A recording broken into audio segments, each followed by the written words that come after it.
Before the collapse, before the retreat, before the crossing, the light went out here at the lighthouse in Sandy Hook, New Jersey. The lighthouse about 30 nautical miles south of the George Washington Bridge once guided ships through dangerous waters.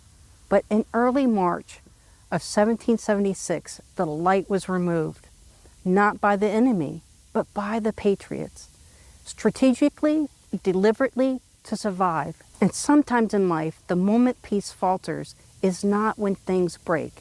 It's when the light disappears. If you feel like your clarity has dimmed, this message is for you. Hi, I'm Sheila, a certified stress management coach, here to help you stress less, find more emotional peace so you can understand the deeper emotional landscape we all walk through. I'm also a member of the Captain Daniel Fleet chapter of the Daughters of the American Revolution. And this location holds deep meaning in our shared history. Take a deep breath with me. We're going to breathe in for 5.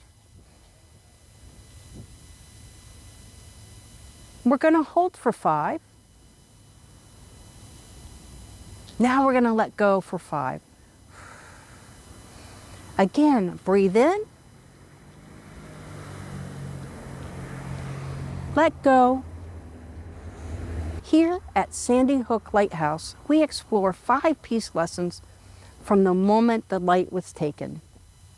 Peace lesson 1. Sometimes survival requires darkness. The Patriots removed the lighthouse equipment to protect their cause, even though it meant losing their own guide. Peace begins with choosing necessary uncertainty. Peace tip 1, trust one decision today, even without full clarity. Peace lesson 2, loss of light creates vulnerability. Once the British regained control, they relit the lighthouse and used that light for their own arrival. Peace is shaken when what once guided you now feels safe. Peace tip 2, notice where your trust has shifted recently. Peace lesson 3, just because light returns does not mean safety has returned. The lighthouse shone again, but under enemy control. Peace requires more than visibility. It requires alignment. Peace tip 3, ask today, does this feel true? Peace lesson 4, being guided by the wrong light leads you into danger. Ships followed the beam, not knowing whose hands controlled it. Peace grows when you question what guides you. Peace tip 4, pause before following your next impulse.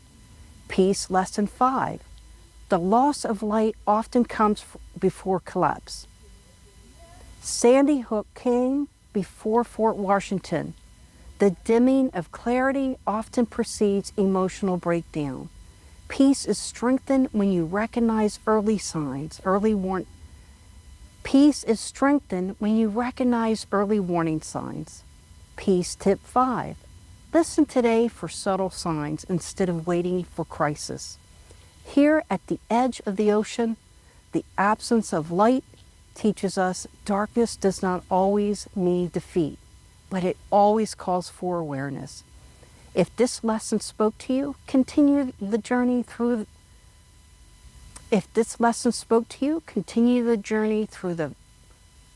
From Battlefield to Peace series. In peace, and until next time.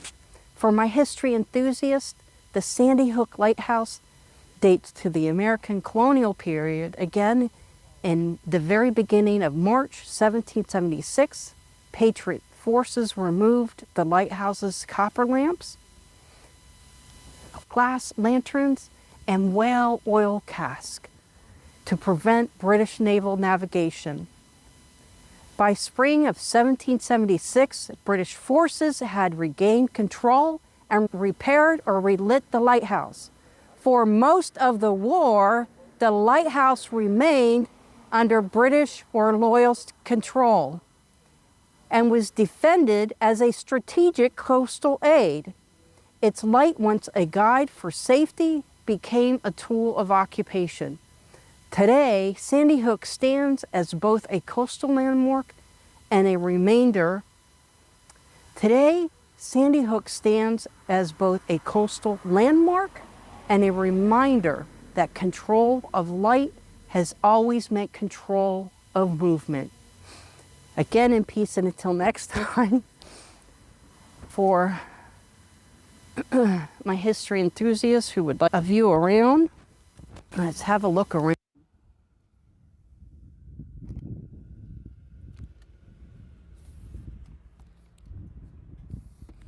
Now, the lighthouse has never been moved, and this is not at the tip any longer because of the waves don't stand over time. So this is a spin around, actually. Over here is a mortar battery. Over there, we won't be going over there today. But if you ever wanted to come check it out, it's definitely very interesting. All of this, the yellow brick buildings, is Fort Hancock, which was built 1800s for a U.S. naval base station. The lighthouse here. Let's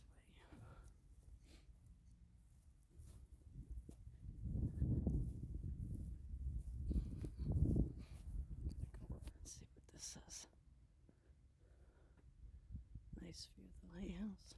Keeping the light for more than a century, Henry lighthouse keepers lived in isolation at the end of this windswept peninsula in the 1890s. In the 1890s, the U.S. Army began building massive concrete gun batteries here to defend the entrance to New York Harbor.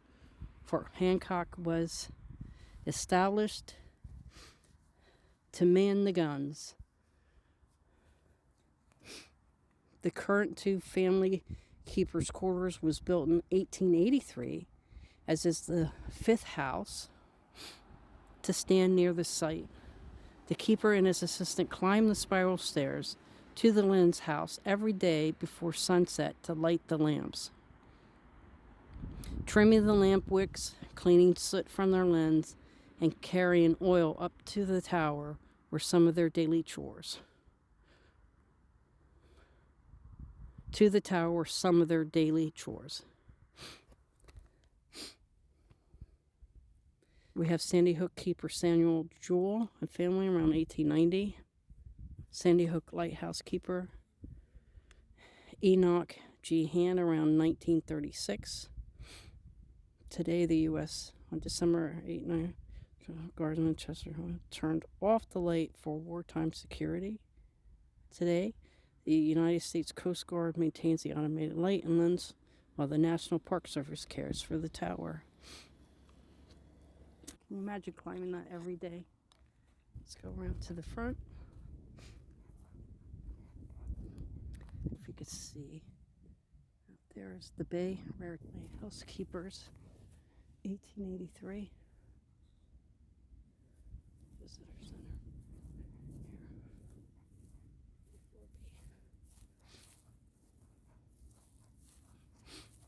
Spin around here. Again, straight out there's the water.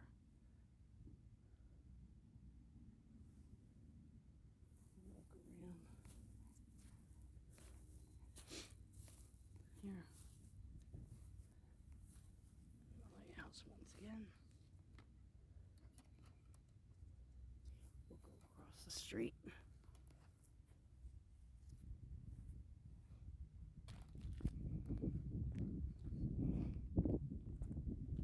All right, my friends. In peace and until next time.